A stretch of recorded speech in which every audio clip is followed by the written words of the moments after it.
Boys, you join me back for another YouTube video. Now, would you be shocked to hear that this is the most requested type of video that I get? And if you can't guess or haven't seen by the title, it's a full day of eating. We have a rest day today. I think totals are around like 3,400 calories. I'll need to check, but it's like 450 carb, 210 protein and 60 fat. Now that is pretty similar to my training day eating.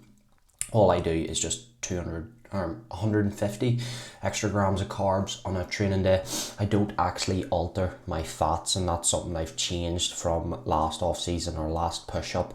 I put fats up to like 100 grams at one point in my rest days, but now I am purely focused on training performance, and carbohydrates are the only macronutrient that don't actually have diminishing returns. So you know, your fats are going to slow digestion.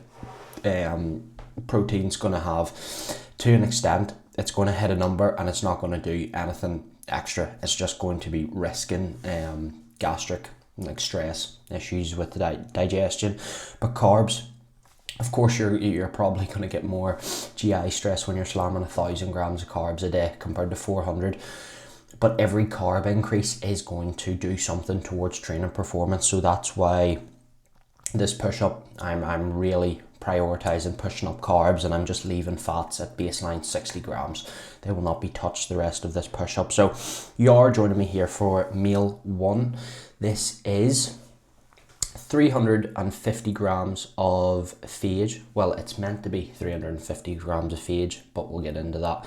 100 grams of berries, cinnamon, 2 grams pink salt, 10 grams of nut butter. Now the nut butter is the maple and banana peanut butter from M&S. I will actually just give a dedicated view to the meal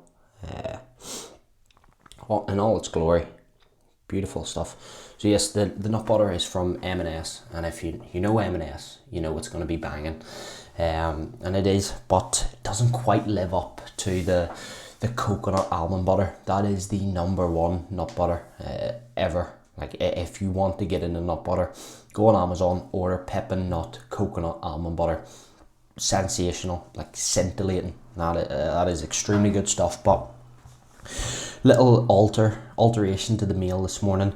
No fire, well, not no fire, but not enough for this meal. So I actually had 289 grams of fire, so missing 61 grams. What am I gonna do? Simply went on to my sheets, my database, and put in 61 grams of fire. What are the macros for that? It was 6 protein, 2 carb, 10 grams of whey is 7 protein, 1 carb. So the exact same caloric intake, just a gram more protein and a gram less carbs. It is that simple, and you don't need to stress over being not 100% according to the meal plan. You know, you can make little subs there when needed. That is going to do absolute zilch to my progress. But the plan was to get a training day, full day of eating recorded yesterday, but we the lifestyle loops, we hit up an Indian post workout, and I had a tub of Ben and Jerry's when I got home, so I wasn't for showing that, because that's not really the standard day of eating. That was banging, to be fair. I've only ever had 2 Indians in my life before that, and they were both abroad, and this one was like amazing. I got their advice on what to order, so I went chicken tikka korma with peshwari naan, palau rice. I actually think you could do the order without the rice, save a few carbs, don't spill. But the peshwari naan bit into that, and I was just like, wow, this is heaven. But that won't be a weekly sort of occurrence. Not that I have off plans weekly at the minute anyway. They're sort of like 2 to 3 weeks between each other, just to handle that. You know, treating myself like a high tier athlete this off season. But I can feel my stomach is not quite 100% this morning. Scale weight was the exact same. I held weight from yesterday, which is brilliant. It shows that I managed it pretty well. It shows that digestion wasn't impacted massively. You know, there's no gut inflammation pushing up scale weight. but I can tell my stomach's not 100% firing this morning.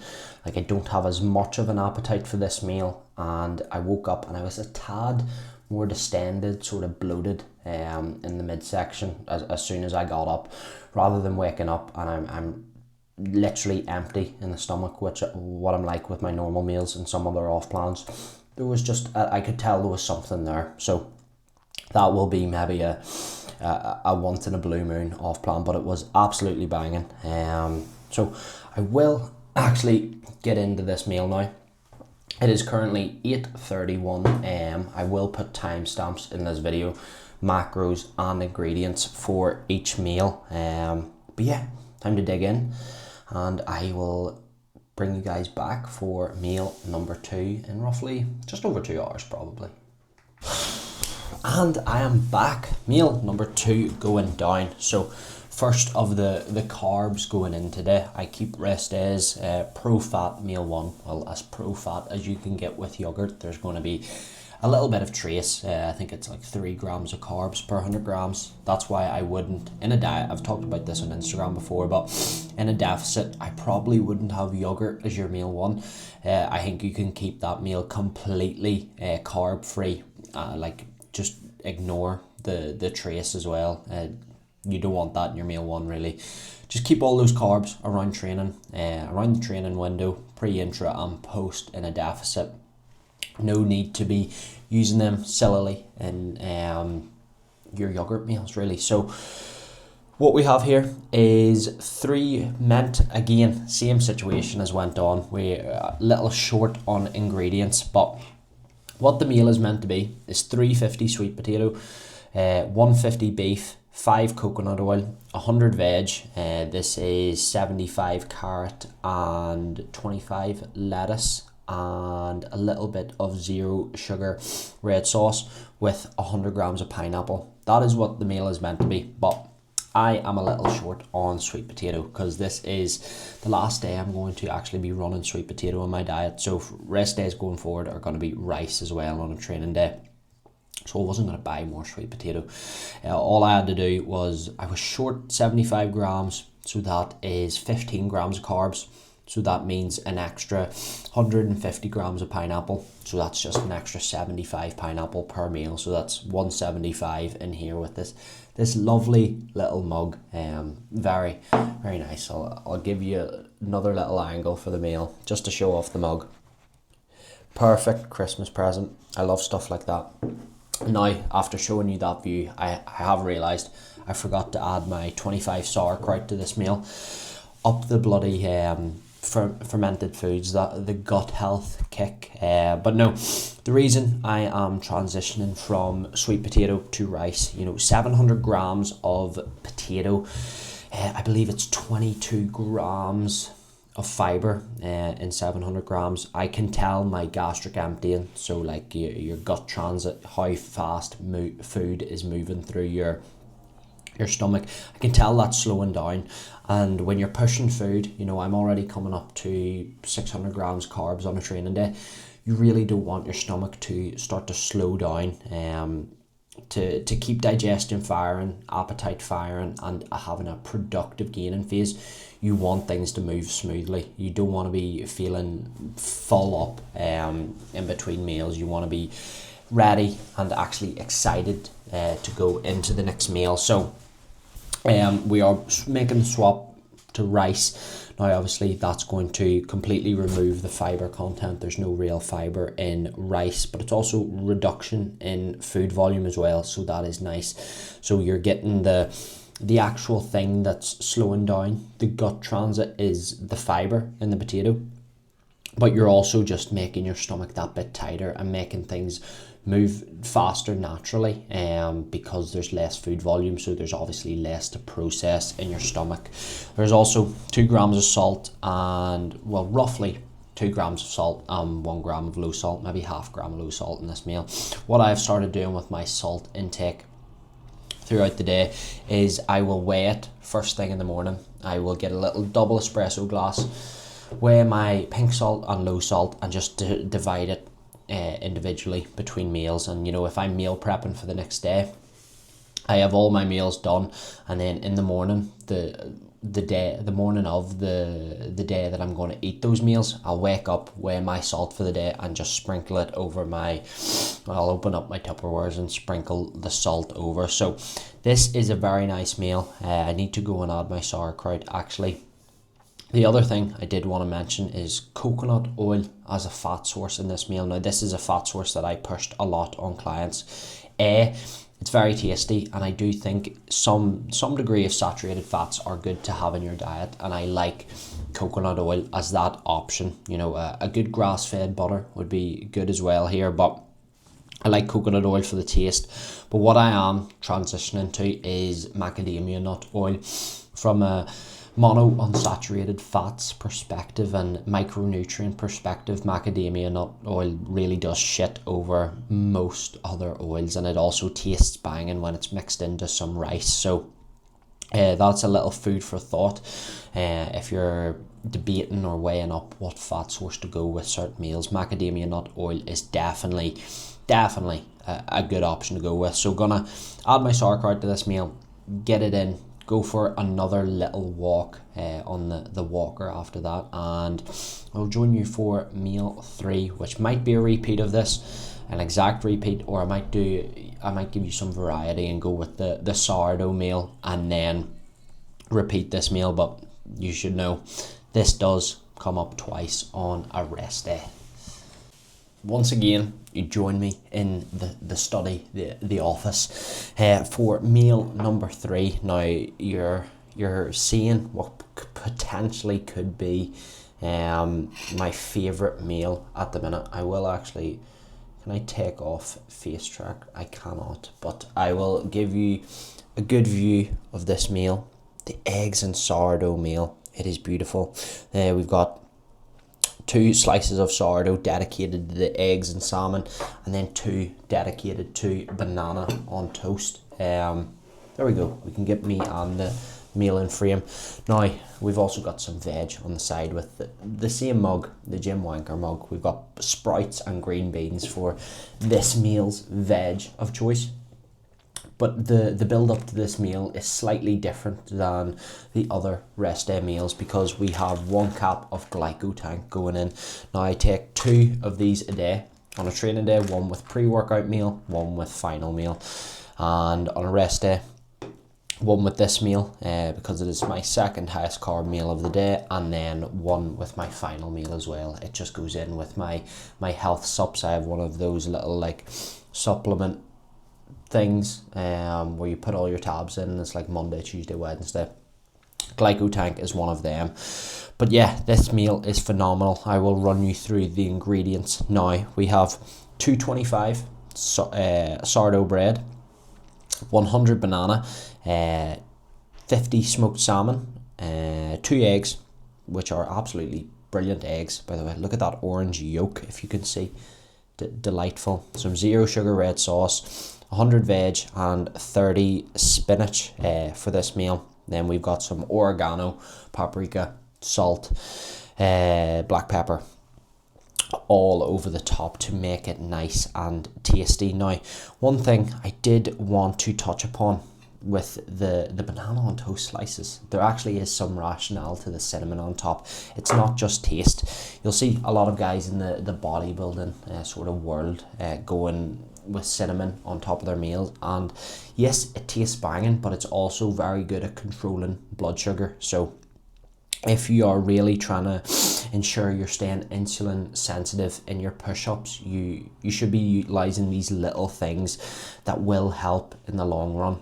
Yes, tick off the fundamentals, the pillars of staying sensitive to food, you know, fasted activity, maybe a pro-fat meal 1 on every day, maybe just rest days, the likes of a GDA and stuff, but every 1% counts. And if you add cinnamon to every meal, you know, that's going to pile up, that's going to build up, and ultimately keep you more insulin sensitive to your meals, and better response to food, a better growth phase. So I have some bro chat on in front of me. I was watching Mr. Leo Hamilton's YouTube video while I was doing steps, but I need bro chat to watch meals. It's a weird one.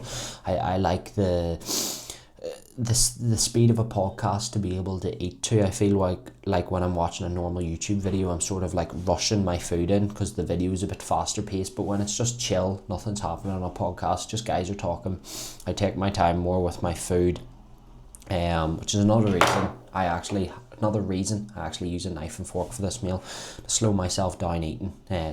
Eat slower, better digestion, more chance to chew your food. It's already majority broke down by the time it gets to your stomach. Easier job for the stomach to break it down, so it's ultimately going to digest better, and that's another way of sort of capitalizing or maximizing what you're getting from your food in the off season. So yeah, we'll dig into this because I'm gagging for this meal. Absolutely love this meal, and I will join you again for meal 4, maybe in a different location, but that is the repeat of meal 2 going down next time.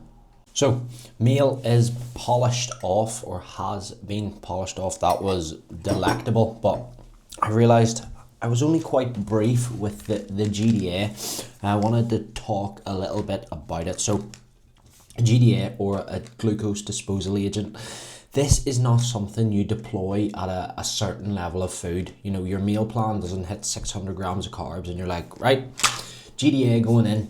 No, you take this as relative to your blood glucose and general body composition, pumps. You need biofeedback to make that decision of whether you need a GDA in the mix. Now for me, I said pre-workout setting, I go with a GDA. Now that's simply to make sure the carbs are shuttling into the muscles in that pre-workout setting, so I get the best training performance I can and the best pump I can, because that is what a GDA does. Shuttles the carbs more effectively into the muscle. You know, we don't want them floating about the bloodstream and keeping our blood glucose high.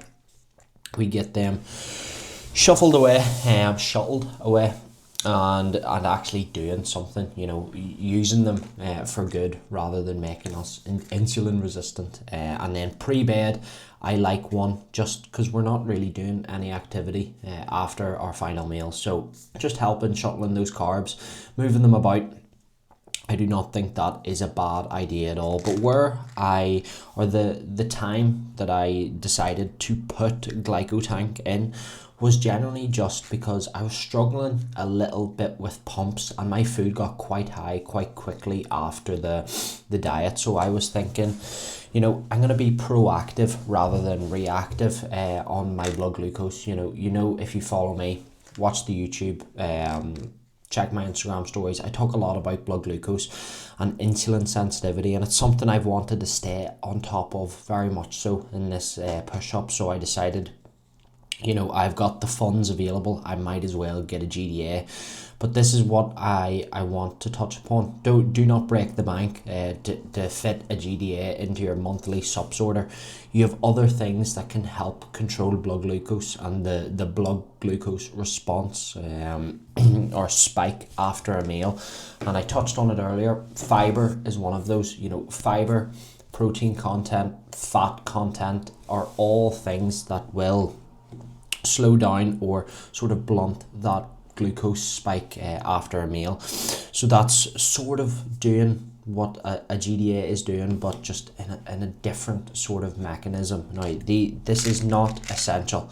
It is generally, just as I said, a proactive measure in upholding insulin sensitivity, because it is becoming a very talked about subject, insulin sensitivity, and I think rightly so. You want to stay responsive to food if you want to make the most amount of progress, but don't get caught up in the idea that you need a GDA. You know, if you're on 400 grams of carbs, as I said, it's not a number, it's not reflective of a number, putting a GDA into your supplement stack. But if you're on 400 grams of carbs, you probably don't need a GDA in the mix. Ultimately, our body composition is going to be the main indicator of insulin sensitivity or insulin resistance. So if you're getting a bit softer, your utilization of food, or how your body's uptaking nutrients, your nutrient partitioning, When you're softer, that's likely going to take a dip. Now, if you are lean, like coming off a prep, back end of a prep, coming out of a diet where you've actually got lean, you likely don't need a GDA. Your insulin sensitivity is going to be at its all-time best when you're at your leanest body compositions. So leave this for a few months into the off season. But of course, who am I to talk? If you do have the funds available, it is also not going to do any harm putting one in earlier. So that is just a little bit of chat about GDAs. Now, I do suggest Glycotank very highly. Some GDAs you might get a little bit of stomach stress, GI stress from taking it, but this one goes smoothly.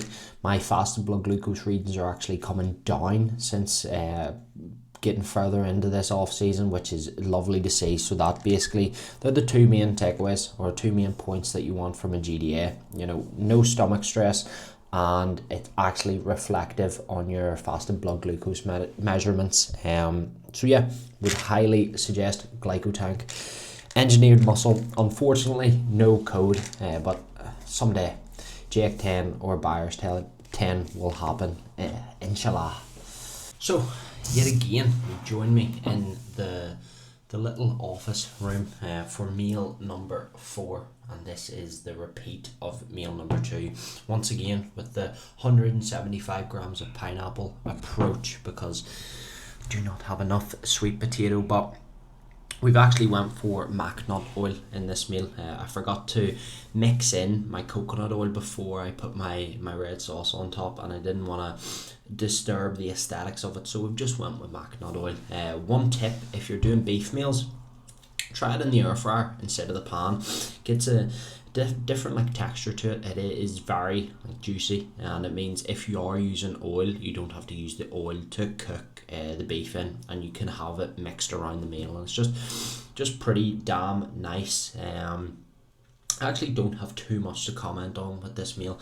Since it is just a repeat, I will show you guys a bit more of a close-up again. Little DJI mic.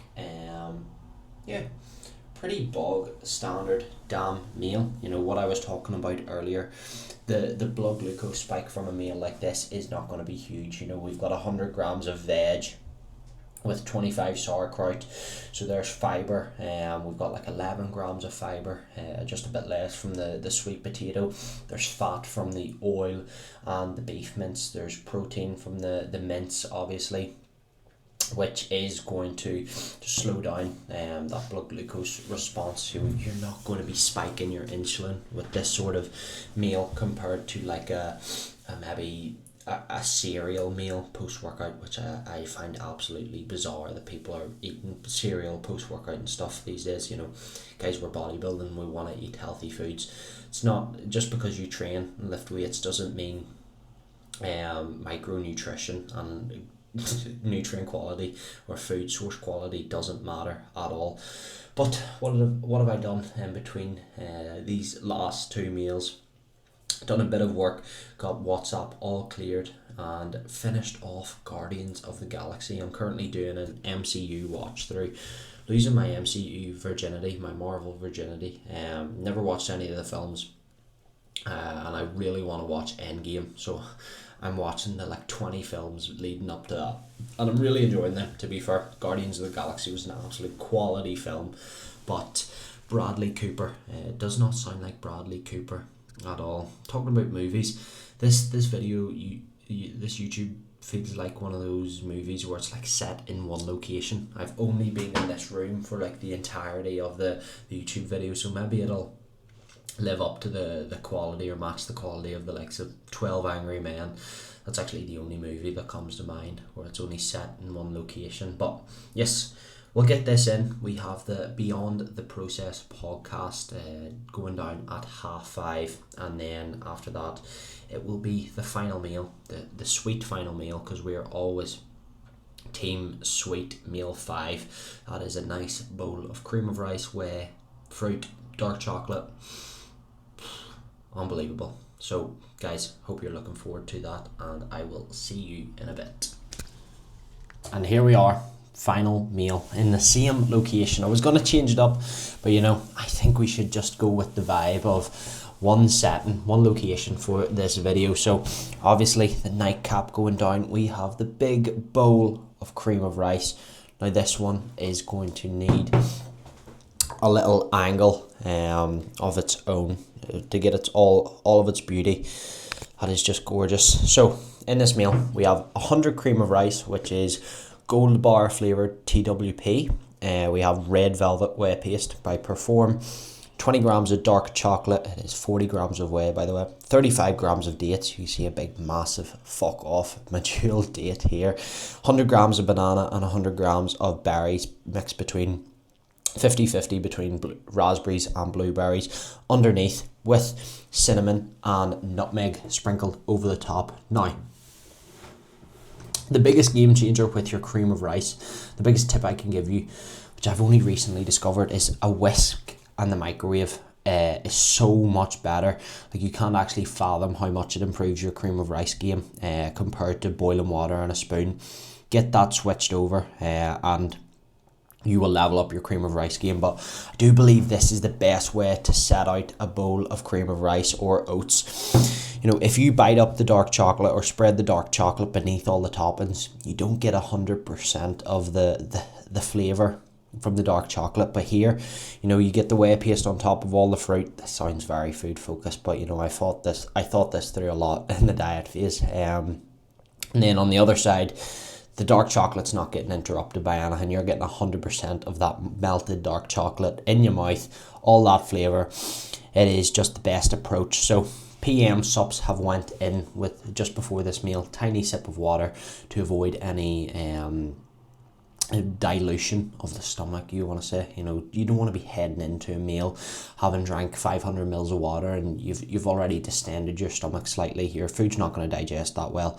So PM Sups were 1 cap of Glycotank GDA, which we talked about earlier, 6 caps of omega-3, 3 caps of a magnesium Turbo Mag by Engineered Muscle, 1 cap of vitamin D. Used to run 2, but when I got my bloods back, my vitamin D was extremely high, so we pulled that down because anything in super physiological, I guess you can use that word, in this scenario, but anything way above where it should be is still not great, even if it's something like vitamin D.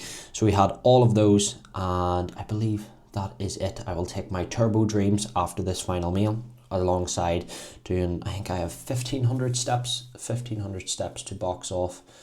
Yes, just less, 1300 steps to box off, which I always walk after every meal when I can, apart from like podcasts and stuff. I can't just get up and leave. So I try to eat away from the podcast, but that's another thing. We did just wrap up another Beyond the Process episode. That was a very funny one. Definitely the furthest beyond the process we've ever been in an episode. So make sure you tune in. That will probably be up tomorrow morning. So Monday morning. Not sure when this vlog or full day of eating will go live, but it will be up soon. So guys, we'll leave this video here. I will have totals on the screen for you, you know, and timestamps. Everything is going to be on the screen with each meal, just so you have the best insight to how I'm setting up my nutrition. So guys, thank you for watching. Please like, subscribe, share. Story shares always go a long way. They also feel quite surreal when I do get a story share, so thank you for that. And yeah, I will see you for the next episode of Grow Bag.